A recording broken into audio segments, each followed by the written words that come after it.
Low-quality fans of a high-quality playoff team, whomever that team may be. Welcome back. We're doing another series preview. This time it is the Florida Panthers being hosted by the Tampa Bay Lightning. Probably the best series of the first round. At least that's the expectation. This is supposed to get nasty. This has unbelievable talent on either side. You have either goaltender capable of absolutely stealing the series. You have several different superstars that could just turn it on its head in a moment. I mean, just everything about it is so good. Just so good. And most of us across the nation are probably hoping that the building just explodes and takes everyone with it. Not literally, that's a little dark, but fictionally, that'd be really fun for me, you know? I think you guys understand. Let's talk a little bit about the way I have previewed this. Also, bracket challenge listed below, check it out. Win a free jersey, boop, boop. All right, let's talk about just a little bit of how I did these previews. First of all, I focused far more on the 3 or so months leading up to the playoffs. Most of the data I'll use will be focused on that. I think it gives a better snapshot of where a team is in most cases. The advanced analytics I'm using are from naturalstattrick.com. Home ice means next to nothing to me outside of extreme cases like the Canes. And lastly, the predictions at the end are not a reflection of team performance. They're just me and my shits and giggles. Because I'm bad at it either way, why let the math dictate what I want to say? Let's talk about, as I scroll down, this is 20 pages of typing for these previews, by the way. I'm going to scroll all the way down, Lightning Panthers. There it is. So, from the view of a diehard Kraken fan, let's talk about this series a beat. The lead up to the playoffs. A rematch of last year's first round, which saw the Panthers run over the Lightning in 5. Each team did earn 2 wins of the 4 matchups during the regular season. But right now, the Lightning seem very different than last year's team. So do the Panthers. So the running through them doesn't make a lot of sense. Them splitting the season series is, okay, we learned nothing. And then one team is a little bit healthier than the other at the moment, which is interesting. It's not Florida, by the way. And Florida is the first team we're going to talk about. I have had a hard time judging Florida this year. I basically walked into the year being they're the de facto favorite. They should be the favorite. They've gone to 2 cup finals in a row. The roster is largely intact, although they have lost players, which always happens to these championship teams. It's a copycat league. They want your players. But I've had a hard time with this team because whether it was from early season injuries or lackadaisical play that made it seem like they were coasting, or mid-season injuries or some lackadaisical play that made it seem like they were coasting, or even their players getting suspended for drugs. But maybe it was a lackadaisical play that made it seem like they were coasting. I don't know. Throughout the whole year, just couldn't really figure them out. Could not put my finger on what was bugging me. But let's be frank. This team has been in the last 2 finals and is a favorite to be in this year's as well. They fully understand how much that amount of hockey can catch up to you because we have seen a couple different teams do things similarly over the past decade or so and have seen them really have to kind of take their foot off the gas at times. And so I think it's fair to say that the Panthers at times during the regular season have taken their foot off the gas. And I've talked to a lot of Panthers fans. I've watched a lot of Panthers hockey. I think I'm in the majority in that thought. I don't think they're giving 100% every night. They're LeBron James in it, as I like to say, where he just kind of coasts at times and then still comes out doing his usual thing, even though he's 94 years old, so very impressive. Very, very impressive. The full season numbers for the Panthers were fine. They were fine. 13th on the power play, 10th on the penalty kill, 15th ranked offense, a little weird, and then 7th ranked defense. Team goaltending, sat 11th. Fine. But between the injuries and the suspension, drugs, frankly, they did look like a team that just wasn't always locked in, and I just don't know how much to take that into account with this. If I take the most recent numbers from the last 10 weeks that I like to talk about, the power play is 15th. Okay, not that impressive. The penalty kill's third. The goals scored per game is 26th. And the goals allowed per game, second. Offense bad, defense good, right? Easy to figure this team out. Is it though? Obviously, with the defense, you assume that's how good they are, even without Ekblad from the suspension for the drugs. No, you expect that to just be the case because that was their defensive total with Ekblad missing a bunch of those games. And it's not like they're suddenly going to get that much worse once Ekblad is on the ice, although I do feel that there were moments in particularly the Bruins series against the Panthers that Ekblad was a detriment defensively in moments. He was also very good in other moments, but this is good and bad. But the offense, over those last 10 weeks, Tkachuk, Barkov, Kulikov, and Bennett all missed time there, and again had plenty of shifts that looked unfocused and sloppy. So how much of this bad offense, because frankly it was bad through the tail end of the season, how much are we actually taking that into consideration in a playoff series?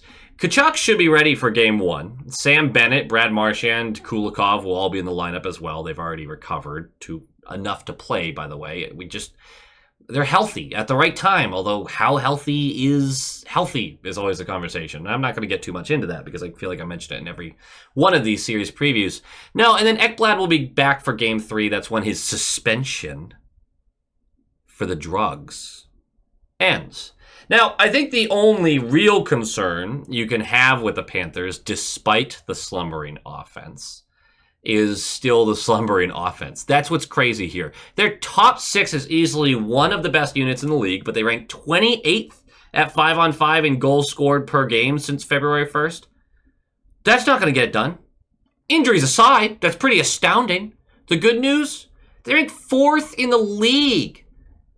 4th in the league in expected goals for during that time. They're creating the chances and controlling the puck. They just aren't finishing. Now, staying cold in the playoffs will bury them. That much is very clear, obviously. But I'm not going to bet on that to continue because, A, we have seen certain players on the Panthers just hit another level every time the playoffs starts. I'm just not going to bet against it. And B, I'm pretty sure the universe dislikes me on a personal level, and they know that I would dislike it if or I would like it if the cold streak continued in the playoffs. So those are my 2 rock solid reasonings for not thinking it will continue. With a top 6 that is due for an offensive explosion, a third line capable of defending opponents' stronger lines, I can speak, I promise, and a defensive core that is simply excellent at defending and still has some offensive pop to it. It's just not a team worth doubting.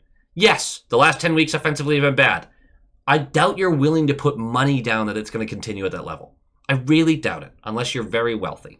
And if so, instead of putting that money down on that, send it to me. That felt like begging. We're going to move on. The Lightning, we are still waiting for the Lightning to stop being so damn good. At least no one got suspended for drugs. They're performance-enhancing drugs, by the way. They're not like... I guess I can't really fill the blank here for drugs that would upset you worse than PEDs, right? Everyone just thinks they're cheaters. I don't think the Panthers are cheaters.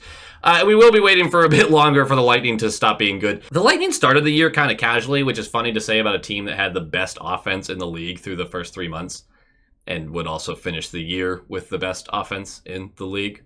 But up until January 1st, they sat number 1 in offense, number 10 in defense, number 3 on the power play, and number 13 on the penalty kill. That's a damn good team. It's a damn good team. But they sat 12th in the league standings, and for some reason, it felt like people were mostly glossing over them when talking about elite teams.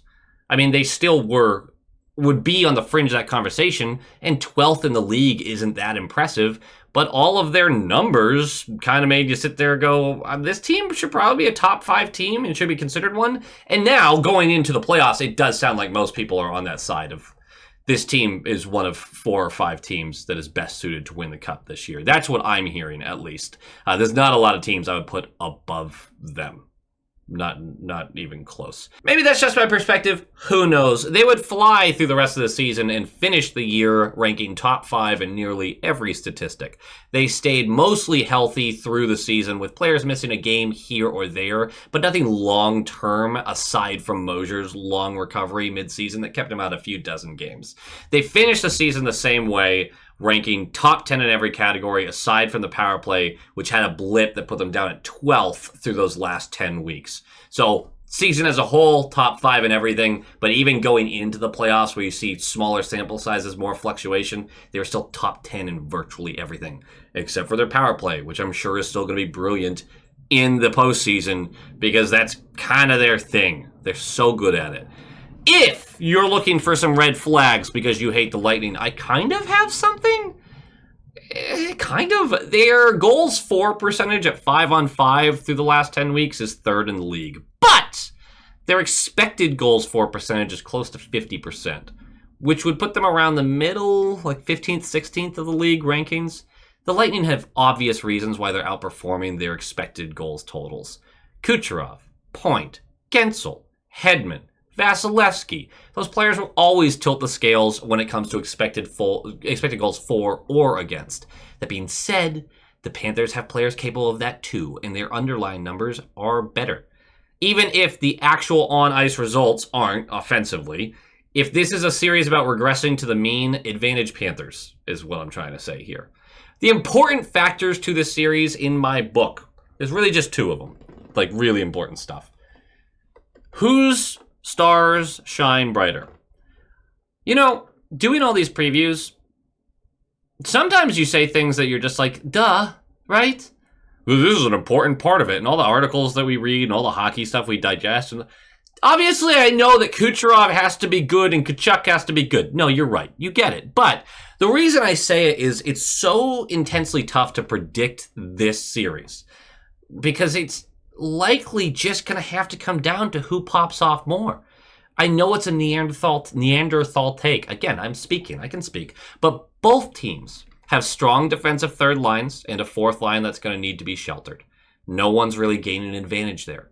Both teams have a couple of studs on the back end and a couple concerning pairs as well, although I would probably give a little advantage to the Panthers on the back end. So much of this series is, yeah, I could see that happening, about so very many things about either team. At the end of the day, I just think it's about which top 6 has a bigger series, which is actually how I ended up picking my prediction. Like, it was based off the top 6. But before we get to that, the other important factor here, I promised I wouldn't do it for every series, and I haven't, but this one, it does have to be said. Bobrovsky versus Vasilevsky. Not many people are going to argue about who the better goalie is, who has had the better career, whatever. And I find too often people are rewriting playoff series in a complimentary way to Bobrovsky. The reality is Bobrovsky has had stellar, unbelievable moments in the playoffs. And he has also had absolute stinkers and gets bailed out by his team. That is fact. That's reality. That is I've watched it so many times at this point. Doesn't really matter. He has had series where he's basically won them, right? He's just got highs and lows. This cannot be a series where he is average or worse. It just can't be. He has to be good. He has to be very good. Because Vasilevsky looks like he's back to his old self, leading the league in save percentage since late February with a .929 save percentage. I only took into account starters, so I'm sure somebody out there is like, I have a .960. You played 2 games. Shut up. Bob is no slouch either in that category, by the way. He ranked it in the top 10 with a .914 save percentage in that same time frame. This really isn't about bashing Bob. It comes across a little bashy Bob-esque, but it's not. It's also not to paint the picture of an uphill battle, because I don't really view it as that either. He just has to have one of those series where 3 or 4 games, he is the greatest goaltender in the world. No pressure. Seriously, I know that seems more exaggerated than it needs to be, but I've just seen the highs and lows with Bob, and he is so capable of frustrating this Lightning team. It just has to be a good series for him. He can't have any games where he just gives them away, because I think it could be the difference. My prediction on this series. Man, flip a coin, right? Honestly, flip a coin. The Panthers, through the season, less impressive. Their underlying numbers going into the playoffs, pretty good, but their reality numbers, less impressive. They always hit a different level in the playoffs. They've done it for a few years in a row now. There's no reason to doubt it's going to happen this year. But I went Lightning in 7. By the thinnest of margins, obviously. I think the superstar talent at the top of the Lightning roster will just barely beat out the superstar talent on the Panthers. We'll probably walk away from this series saying 2 things. One of the 4 best teams in the league just got eliminated in the first round, and people will bitch and moan about the way that you got to beat them to get there. That's part of it. Everyone wants to whine about that, but also, like, injury luck plays a huge role in who wins the cup every year, too. Like, there's just stuff we can't control that goes into this game. Just is what it is. No, but the other thing that people will be saying as we walk away from this series is it's probably the fatigue. If the Lightning win it, that is. They'll probably just excuse it as, like, look, they've played a ton of hockey. They're tired. And I think it'll be a very real thing. It'll be a real excuse. I don't think the Panthers look at it that way. And I certainly don't think the Panthers have less of a chance to win this due to their fatigue. I think they're that good. I really, this is a coin flip to me. I'm going to go with the Lightning. Either team would be an excellent option to represent the East in the finals. I hate it. I'd hate it so much. I'd hate it so very much. But what choice do I have? Go Bolts, go! And of course, here at the end of the video, I love to give some shout outs to the fantastic high quality inspectors who help support the channel and keep this running. I super appreciate every single one of you, from the role player tier, the top line tier, and of course the all-star tier. We are going to do our shout outs for this top line tier. Thank you so much to Sean Kreider, Michael Kamara, Chris and Erica, Kevin Timperley, Quackin' Platypus, JM, Smoke Channels, Shaggy, Adam Ella, Albert Waldron, Negev79, Lola Cattingsworth, EKM Productions, Moonlighter TV, Big Bad Bruin, The Bugman, Jeff with a G, Tommy Braga, Roland22, GD Viperworks, Len Kreutz, Brock Nope, Hans Slobo, Coach D, The Atomic Lizard, Bradley Johnson, Brett Arney, Pincent, and Nick Zatrullo. Thank you so much, each and every one of you. Your top line material. But now we got to move on to our all-star tier members, the absolute legends. We have Jacob Pratt, Jake Brower, Dampen, JG's 12, Mark S., Ann Hustis, Tim R., Lorenzo Wood, Penny Pasta, Levi Catalani, Boston Stringler, Bagel, Nightmare Eco, John Kirk, Joel, Stealthy Potato, Heil E. Coyote, Darren Woodbury, Abraxion, Wolf Warrior, Vinny, Adrian Winter, Tukton D. Tashi, Bruin Smash, D.A. Kingery, The Only Newts, A Tasty Snack, Dutes42, and Jeremy. Thank you all for all of the support and love that you are all giving. I appreciate each and every one of you. And as always, go Bees!